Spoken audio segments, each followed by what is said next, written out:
नाशिक शहरासह जिल्ह्याला वादळी वाऱ्यासह पावसाने झोडपले। रात्री शहरासह जिल्ह्यामध्ये अनेक ठिकाणी विजांच्या कडकडाटासह वादळी वाऱ्यासह जोरदार पाऊस झाला। अनेक भागात वीज गायब होती तर काही भागात विजेचा लपंडाव सुरू होता।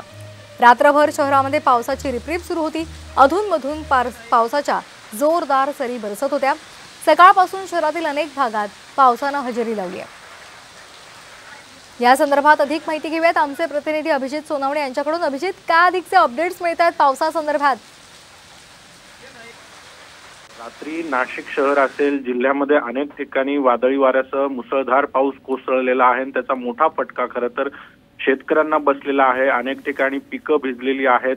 कांदा चाळी वादळी वाऱ्यामध्ये उडून उद्ध्वस्त झालेल्या आहेत। काही ठिकाणी कांदा देखील भिजल्याची माहिती समोर येते। तर शहरात देखील रात्रीच्या वेळी मुसळधार पाऊस कोसळलेला होता। त्यामुळे रात्री जवळपास अर्ध्याहून अधिक शहराची वीज गायब झालेली होती। अनेक ठिकाणी विजेचा खोळंबा झालेला होता। आज सकाळपासून देखील शहरात आणि जिल्ह्यात अनेक ठिकाणी पावसाची रिपरिप सुरू आहे। ढगाळ वातावरण आहे आणि त्यामुळे वातावरणात गारवा निर्माण झालेला आहे। आणि मागच्या काही दिवसांपासून उकाड्यामुळे हैराण झालेल्या नागरिकांना जरी काहीसा दिलासा मिळालेला असला तरी शेती आणि शेतकऱ्यांना मात्र या अवकाळीचा मोठा फटका बसलेला आहे। त्यामुळे आता शेतकरी पुन्हा एकदा चिंतेत सापडलेला आपल्याला पाहायला मिळतोय।